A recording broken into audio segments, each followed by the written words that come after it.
আমরা যে রোজ সকালে উঠে একটু জপ ধ্যান করি, তো এটা হচ্ছে নিত্যকর্ম। নিত্যকর্ম করলে আপনার যে খুব পুণ্য হবে তা কিন্তু না, কিন্তু পাপ হবে না। এটা খুব সুন্দর করে বলছে, নিত্যকর্ম যখন আপনি করছেন, রোজ সকালে উঠে ভগবানের নাম করছেন, ভগবানকে একটু পুজো দিচ্ছেন, একটু শাস্ত্র গ্রন্থ একটু পাঠ করলেন বা শুনলেন, এই সমস্ত যে কর্মগুলো করা হয়, যেমন গৃহস্থদের জন্য বলা হচ্ছে পঞ্চমহাযজ্ঞ। এর আগে বোধহয় আলোচনা হয়েছে, তবু একটু মনে করিয়ে দিই। তো কি কি যজ্ঞ ভগবান শ্রীরামকৃষ্ণ বলেছেন কয়েক জায়গায় তার কথামৃতে। তা এখন প্রথমেই হচ্ছে দৈবযজ্ঞ। সকালে ঘুম থেকে উঠেই প্রথম দেবতার ছবিটাকে দেখা, প্রণাম করা, সেখানে একটা ধূপ দেওয়া, একটু পুজো করা, এটা হচ্ছে দেবতাকে যখন আমরা স্মরণ করছি, দৈবযজ্ঞ। তারপরেই হচ্ছে ঋষিযজ্ঞ। ঋষিযজ্ঞ মানে একটু গীতা নিয়ে পড়লাম, কিংবা কথামৃতের একটা পাতা পড়লাম, কিংবা একটু কিছু শুনলাম ভালো, তো সেটা হচ্ছে ঋষিযজ্ঞ। ঋষিরা তারা এত পরিশ্রম করে আমাদের জন্য শাস্ত্র করেছেন, সেটা পড়লাম। তৃতীয় হচ্ছে পিতৃযজ্ঞ। যখন আমরা একটু জল নিয়ে, অনেকেই সূর্যের দিকে করে একটু জলটা দিয়ে দেয় আমাদের পূর্বপুরুষদের স্মরণ করে।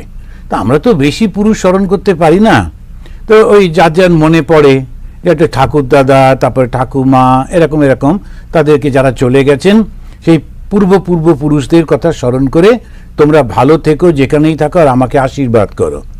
তো প্রথমেই হলো দৈবযজ্ঞ, তারপরে ঋষিযজ্ঞ, তারপরে পিতৃযজ্ঞ, তারপরে নৃযজ্ঞ। নৃ মানে যেসব মানুষরা খুব কষ্ট পাচ্ছে তাদের জন্য প্রার্থনা করা, সকলের কল্যাণ হোক, সকলের মঙ্গল হোক, সকলের সুস্বাস্থ্য হোক, এরকম প্রার্থনা।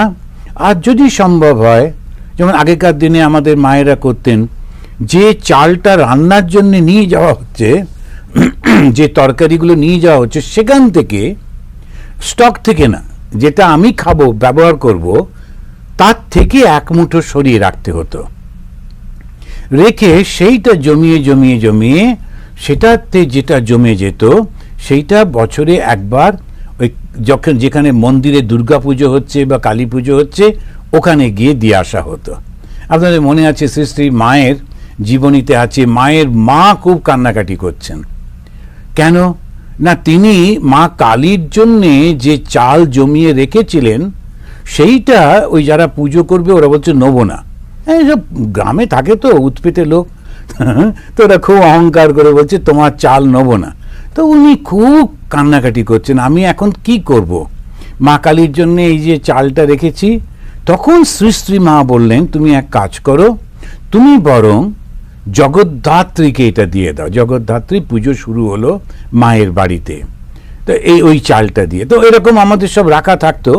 এখন আজ কোথায় চাল রাখবেন আর কাকে দেবেন, কেউই তো ভাত টাত খাচ্ছে না আজকাল। আচ্ছা ঠিক আছে, তখন আমরা কি করতে পারি, আমরা ধরুন $1 করে সরিয়ে সরিয়ে রাখতে পারি। তো প্রতিদিন আমাদের যে খরচাটা হয় তার থেকে $1 একটু সরিয়ে রেখে দিলাম 30 দিন, 2 মাস, 5 মাস পরে কিন্তু ওটা যে টাকাটা হলো বেশ ভালোই। সেই অ্যামাউন্টটা কোনো একটা যারা সৎকর্ম করেন এরকম আশ্রমে গিয়ে দিলাম, দিয়ে বললাম এটা আপনাদের। তো এই হলো নৃযজ্ঞ, মানুষের সেবাতে। আর একটা ভূতযজ্ঞ, এখানে অনেকেই করেন, একটু বাইরে জল রেখে দেন, পাখিরা খাবে, তারপরে বেড়াল, এইটা হচ্ছে তো নিত্যকর্ম। নৈমিত্তিকটা কি, নৈমিত্তিক হচ্ছে মাঝে সাঝে যেগুলো করি, যেমন এই দুর্গা পুজো, কালী পুজো, এইসব বড় বড় পুজো আসছে, তখন মন্দিরে যাচ্ছি, প্রণাম করছি, তা ভোগ দিচ্ছি, এসব যে করছি ওগুলো হচ্ছে নৈমিত্তিক। এতে করলে কি হবে, যত আমাদের সঞ্চিত কর্ম আছে ওটা নষ্ট হয়ে যাবে, সব কমে যাবে, ওটা ব্যালেন্স হয়ে যাবে। যত আমি এইগুলো রোজ করব, আমার যে পূর্ব জন্মের যে কর্মগুলো আছে, বিশেষ করে খারাপ কর্ম, সেই কর্মগুলো কিন্তু খুব আস্তে আস্তে করে সব চলে যেতে থাকবে, আর নতুন করে পাপ হবে না, নতুন করে পাপ কর্ম হবে না। তো এইটাই হচ্ছে এই নিত্যকর্ম, নৈমিত্তিক কর্মের ফল। তা আমাদের যখন বেদান্তের অধিকারী বলা হয়, অধিকারী তু বিধিবদ অদিত বেদ বেদাঙ্গ, এরকমভাবে একটা বিরাট সমস্ত, শুধু বেদান্তের অধিকারী টক করে বক্তৃতা শুনলাম বেদান্ত হয়ে গেল সেরকম না, একটা তৈরি হতে হয় যে কীরকম অস্মিন জন্মনি জন্মান্তরে বা, এই জন্মে কিংবা আগের জন্মে শাস্ত্র পড়া আছে। তারপরে কি এইখানেতে একটা লাইন আমি আপনাদের বলছি, নিত্য নৈমিত্তিক প্রায়শ্চিত্ত উপাসনা অনুষ্ঠানেনা নির্গত নিখিল কলমশতয়া। এই যে গৃহস্থদের জন্য যে বলা হয়েছে তোমরা এইগুলো করবে, তাতে কি হবে? নিত্য, ওই যে নিত্যকর্ম বলা হলো, নৈমিত্তিক কর্ম মাঝে সাঝে যে উৎসবগুলো, প্রায়শ্চিত্ত মাঝে মাঝে যখন আমরা প্রায়শ্চিত্ত করি, মানে একটু উপোস করলাম, একদিন সারাদিন জল না খেয়ে কিছু না খেয়ে উপোস করছি, কি না আমি যদি কোনো কিছু খারাপ করে থাকি, মনে করতে পারছি না, কিন্তু তবু যদি কিছু করে থাকি সেটা যেন চলে যায়, তাই প্রায়শ্চিত্ত করছি। কাউকে কোনো একটা কঠিন কথা বলেছি কোনো দিন, তার জন্য তার খুব দুঃখ হয়েছে, তখন ঠিক করলাম একদিন আমি কথাই বলবো না, আমার এই কিছুতেই জিভটা আমার কন্ট্রোলে আসছে না, আছে বেশ আমি কথাই বলবো না। এটাকে বলে প্রায়শ্চিত্ত করা, নিজেকে একটু শাস্তি দেওয়া।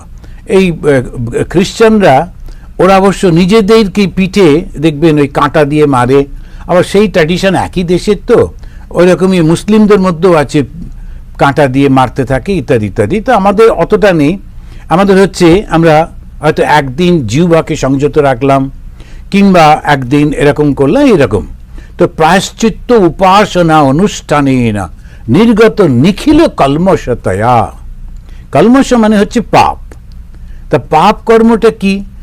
যেটা যে কোনো কর্ম ঈশ্বরের থেকে আমাকে দূরে নিয়ে যায়, ওটা পাপ কর্ম। যেটাই আমাকে ঈশ্বরের থেকে দূরে নিয়ে যায়, তো হিংসা, ক্রোধ, অভিমান, এগুলো সব ঈশ্বর থেকে দূরে নিয়ে যায়, সেই জন্যই ওটা হচ্ছে পাপ কর্ম। তা এইটা তো মুনিরা এইগুলো রেগুলার করেন, সেজন্য তারা কিরকম?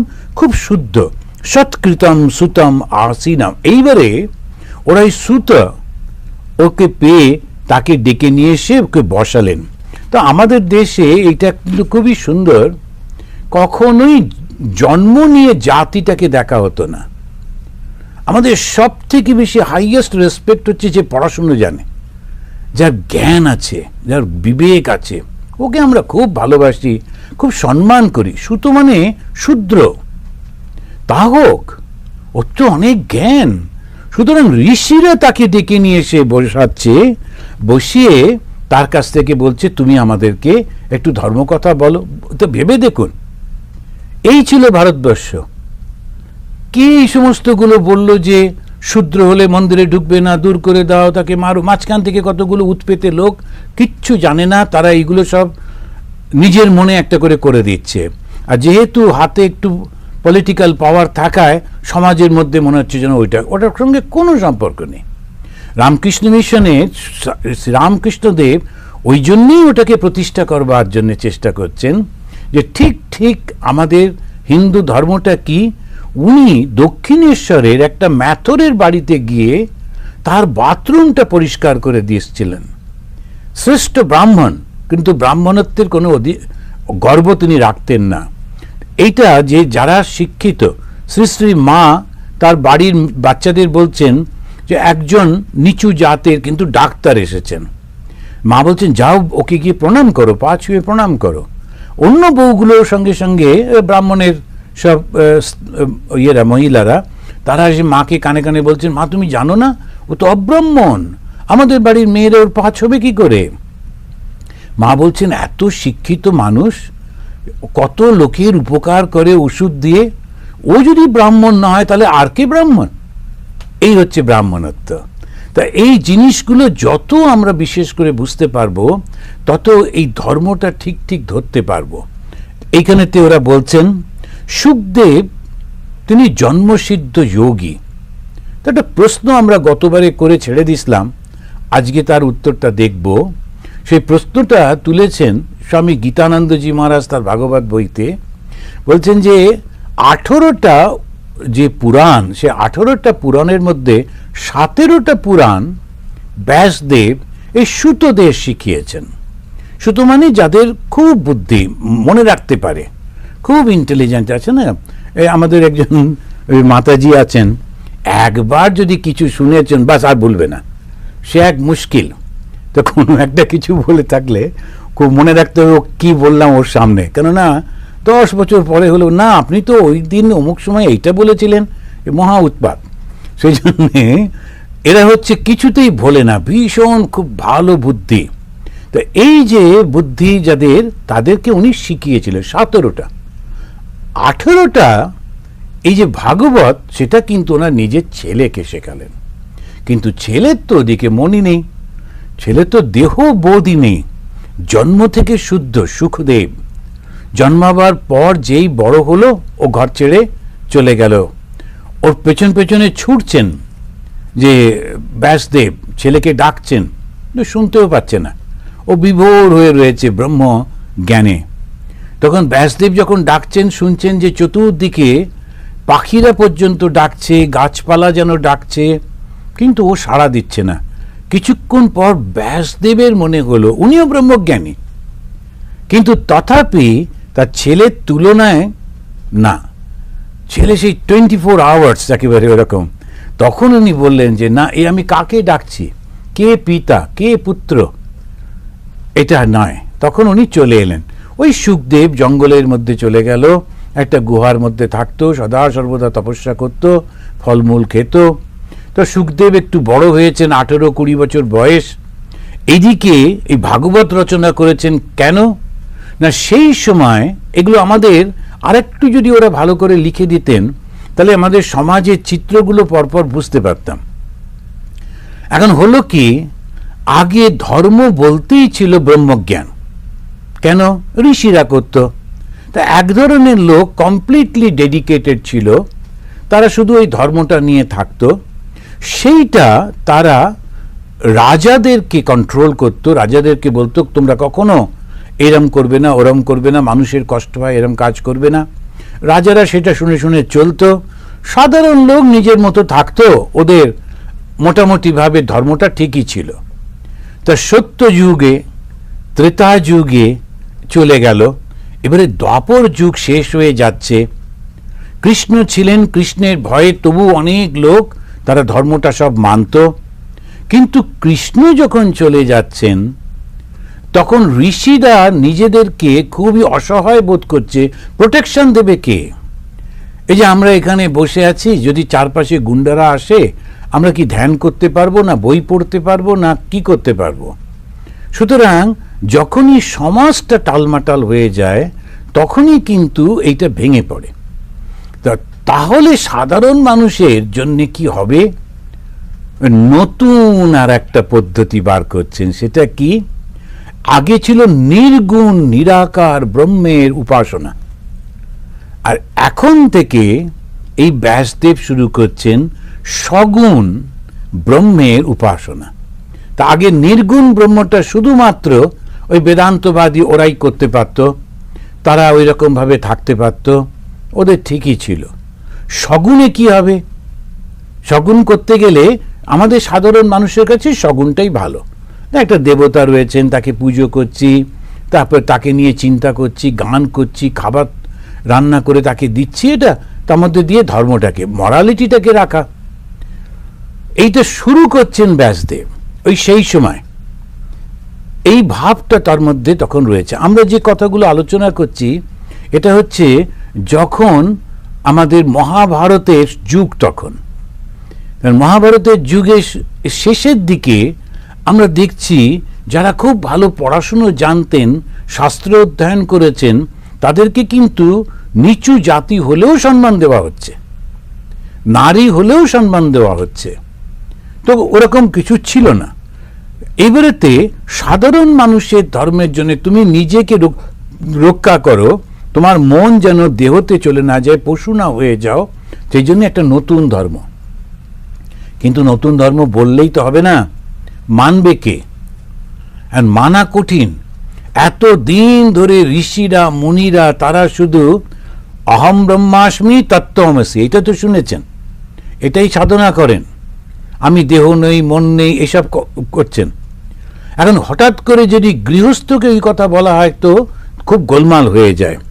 অনেক সময় আমরা ভুল করে আমরা এই বেদান্ত পড়ে সেটা সবাইকে বলি, কিন্তু ভুলে যাই কাকে বলছি। ঠাকুর কখনো বেদান্তের এই চরম বেদান্তের জ্ঞান কখনো দিতেন না। কেন? মানুষ ভুল করবে বলে। যেমন আমাদেরই একজন জানাশোনা পরিচিত লোক, তো সে হু অ্যাম আই এই সার্চ করতে গিয়ে নিজের চাকরিটাই চলে গেল। এখন ভাগ্যিসর বউ চাকরি করে, সুতরাং কেমন একটা পাগল পাগল হয়ে গেছে। কেননা ওটা ভুল আমাদেরই হয়েছে। আমরা ওই হু অ্যাম আই করছি, কিন্তু ও তো রেডি নয় না। ও ভাবছে আমি এরকম করবো, আমি দেহ নই মন নেই, কিন্তু চাকরিটা রয়েছে। তো চাকরি করতে গেলে বসের সঙ্গে কত রকমই সমস্যার মধ্যে দিয়ে চলতে হয়। যারা চাকরি করে তারা জানে। সেজেগুজে অফিসে যায় বটে, কিন্তু কি প্রেশার থাকে মনের ওপর। এখন ন্যাচারালি ওইটা দুটো রাখতে গিয়ে একটু মাথাটা গোলমাল হয়ে গেল। না হলো এই দিক, না হলো ওই দিক। একটা খুব ভাগ্যিস স্ত্রী চাকরি করেন, সুতরাং একটুখানি মেনটেন হচ্ছে। তো কে গ্রহণ করতে পারে তার জন্য ওটা তো একটা লেভেল আছে। যেমন বলা হলো অহিংসা পরম ধর্ম বলে হঠাৎ করে বুদ্ধিজম এমন প্রচার করলো সারা ভারতবর্ষ জুড়ে, যারা সৈনিক তারা পর্যন্ত অস্ত্রটা রেখে দিয়ে যেই দেখছে লোকজন আসছে অমনি বসে ধ্যান করতে শুরু করে দিল। এখন এইরকম শুধু শুধু করতে গিয়ে না হলো ক্ষত্রিয় বীর্য আর না হলো ধর্ম পালন। এইটা মিথ্যা একটা এসে গেল ধর্মের মধ্যে। ধর্মের মধ্যে কখনো মিথ্যা ছিল না, কিন্তু হিপোক্রেসিটা ঢুকে গেল। একটা হাইয়েস্ট আদর্শ সবার উপর চাপিয়ে দেওয়া হলো। একদম যে সম্পূর্ণভাবে অহিংসা করতে পারে, জৈন ধর্ম সম্পূর্ণ অহিংস, তারা একটা পোকাকেও মারবে না, সবাই পারে। সমাজের উপর ওটা চালালে হবে? একজন দুজন যারা পারে তো পারুক, ওটা একটা তপস্যা। কিন্তু ওটাকে সামাজিক ধর্ম করে দিয়ে আমাদের দুর্দান্ত ভুল হয়ে গেছে, যার জন্য ভারতবর্ষ এত দুর্বল হয়ে গেল। যার জন্য যখন বিদেশি আক্রমণ হলো আমাদের তখন ক্ষত্রিয় বীর্যই নেই, আমরা লড়তেই পারলাম না। তা এই জিনিসটা বুঝতে হবে আমাদের। এখন উনি সাধারণ মানুষের জন্যে তিনি চেষ্টা করছেন কেমন করে তাদেরকে রক্ষা করা যায়, এবং সেটা করতে গিয়ে উনি একটা নতুন ধর্ম, ভাগবত ধর্ম, এই ভাগবত ধর্ম তিনি এবারে ইন্ট্রোডিউস করবেন। ঋষিরা তো মানবে না, ঋষিরা তর্ক জুড়ে দেবে। আর ব্যাসদেবের বয়স হয়ে গেছে, এখন গিয়ে গিয়ে উনি ওই রকমভাবে তর্ক করে ওদেরকে বোঝাতে পারবেন না। তো ব্যাসদেবের খুব বুদ্ধি ছিল, তো বিশাল বুদ্ধি ব্যাসদেবকে বলা হয়। উনি দেখলেন শুকদেবকে সবাই মানে, সবাই জানে যে বেদান্তবাদীদের মধ্যে একদম হাইয়েস্ট, দেহ বোধই নেই। এইরকম লোক যদি ভাগবত কথা প্রচার করে তাহলে কেউ অপোজ করবে না। তো দেখুন কিরম বুদ্ধি করে করতে হয় কাজ। একটা জিনিসকে প্রচার করতে হবে সমাজে, উনি বুঝে গেলেন একে ওকে দিয়ে করলে হবে না, ওই শুকদেব। কিন্তু শুকদেব কোথায় আছে কে জানবে, কি করে তাকে খোঁজ পাওয়া যাবে? কিন্তু উনি জানতেন এই জঙ্গলের মধ্যেও কোথায় আছে। তখন আর একটা বুদ্ধি বের করলেন, যে কাঠুরিরা জঙ্গলে যেত কাঠ কাটতে, ওই ছোট ছোট দলে দলে তাদের সবাইকে ডেকে উনি একটা স্তোত্র শিখিয়ে দিলেন। খুব সুন্দর কৃষ্ণের স্তোত্র সুর করে করে ওরা কাঠ কাটবে আর ওইটা গানটা করবে। তা কাঠুরেরা বললো আচ্ছা, শিখলো সবাই। শিখে ছোট ছোট দলে ভাগ হয়ে পড়লো। তারা যেমন জঙ্গলে যায় বলে কাঠ কাটার সময় এই গানটা করবে। এখন যদি তুমি দেখো কোনো ঋষি, তার জটা জুটো সারা গায়ে হয়তো দেখা যাবে গাছের পাতা মাথা জড়িয়ে মরিয়ে রয়েছে, এই রকম তিনি যদি ওই গুহা থেকে বেরিয়ে এসে এই গানটা শুনতে চান, তখন তাকে বলবে যে আমরা তো এই দুটো লাইন জানি, পুরোটা যদি জানতে চান তাহলে আমাদের সঙ্গে আসুন, বলে আমার কাছে নিয়ে আসবে। ওই ছেলে সে যে ওইরকম ভাবে বুদ্ধি করলো। এরকম করতে করতে করতে করতে একদিন একটা দল তারা পেল। আর ওই যখন শ্রীকৃষ্ণের বর্ণনা করছে, ওই শুধু কাঠুরেগুলো তার গান করছে, মেডিটেশন করতে করতে পরব্রহ্মের ধ্যান করতে করতে এর রোমাঞ্চ হচ্ছে, চোখে জল আসছে, আনন্দে মনটা ভরে যাচ্ছে। তখন উনি ভাবছেন এটা কি হচ্ছে, আমি দেহ নই, মন নই, এইটার মধ্যে দিয়ে আমরা তো ধ্যান করি, কিন্তু এ কার কথা শুনছি, কেন এত ভালো লাগছে। তখন ওই গুহা থেকে বেরিয়ে এলেন, আর ব্যাসদেব বলেই দিছিলেন, দেখেই ওরা চিনতে পারলেন এই সেই মহারিষি মহামুনি। তখন ওরা বললেন যে আপনি আমাদের সঙ্গে আসুন, যিনি এটা রচনা করেছেন আমাদের শিখেছেন তাকে পরিচয় করিয়ে দেব। তা আসার পর তখন আবার পিতা পুত্রের দেখা হলো। তখন ধীরে ধীরে ব্যাসদেব ওকে বোঝালেন, পুরো এই ভাগবতটা শোনালেন। আর যখন শুনছেন তখন ওনার ওই ধ্যানের মধ্যে অসাধারণ অপূর্ব সেই রূপের বর্ণনা উনি পাচ্ছেন। মুগ্ধ হয়ে গেলেন সুখদেব, খুব ভালো করে শিখলেন। শেখার পর তিনি যখন ঘুরছেন, আর এত ভালো লেগেছে, কোনো জিনিস ভালো লাগলে অন্য কেউ শোনাতে ইচ্ছে করে। কেউ একটা ভালো কবিতা লিখলে তার মনে হয় আর একজনকে একটু শোনায়, একটা গল্প লিখলে মনে হয় আর একজনকে একটু পড়িয়ে শোনায়, তো গান তৈরি করতে পারলে মনে হয় কারোকে শোনায়, তো এটা তো স্বাভাবিক। তো উনি এটা শুনে মনে হলো যে কাউকে একটু বলবো, কি ভালো হয়েছে। অদ্বৈত থেকে এই দ্বৈতে নেমে এলেন, কিন্তু দ্বৈত থেকে আবার অদ্বৈত নিয়ে যাবেন বলে এই জিনিসটা একটা অসাধারণ।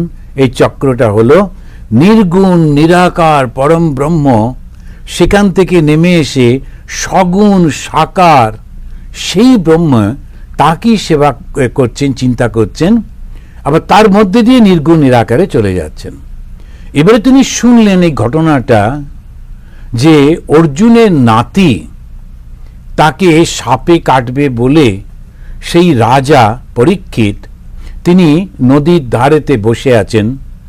আর পরীক্ষিতের জীবন বাঁচিয়েছিলেন শ্রীকৃষ্ণ যখন তার জন্মই হয়নি। আপনাদের এগুলো মনে আছে। এখন তখন মনে হলো এবারে বুঝি আবার শ্রীকৃষ্ণ এসে ওকে বাঁচাবেন।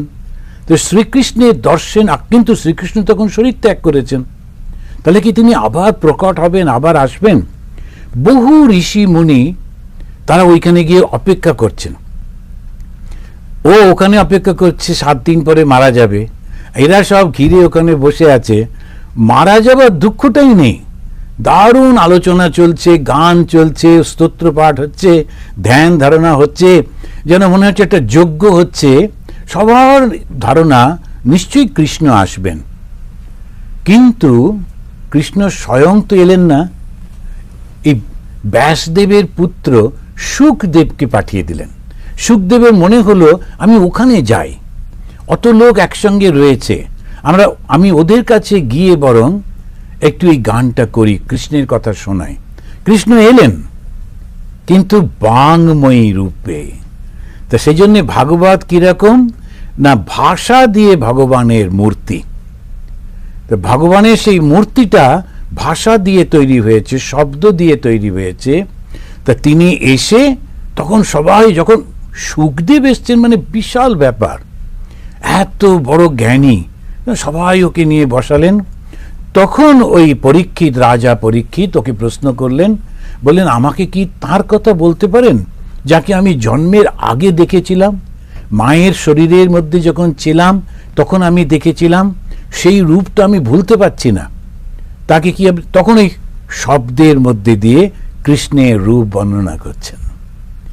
তা খুব সুন্দর পবিত্র মন না হলে কৃষ্ণ জীবন বুঝতে পারা যায় না।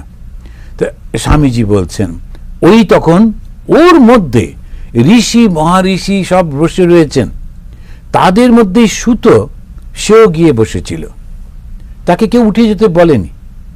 কেন? ওরা জানতো যে ওর মনটা পবিত্র। ভেবে দেখুন, তখনকার দিনে এই জিনিসগুলো যদি আমাদের বর্তমান যারা হিন্দু ধর্মের কথা বলেন, ওরা যদি বারবার, আমি কেন বলছি, এই সমাজের এই বিভেদটা যদি হয়ে যায়, হিন্দু ধর্মটাই ভেঙে পড়বে। হিন্দু ধর্ম জ্ঞান ভিত্তিক, যার মধ্যে জ্ঞান আছে সে যে বংশেই জন্মাক না কেন তাকেই পায়ে হাত দিয়ে প্রণাম করতে হবে। জ্ঞানই হচ্ছে আসল। তো আমরা দেখব কৃষ্ণের প্রকট লীলা এবং অপ্রকট লীলা যা পরবর্তীকালে আমরা এখানে পড়ব। আসুন আজকে 3 বার শান্তি উচ্চারণ করে তখন শেষ করি। ওম শান্তি শান্তি শান্তি।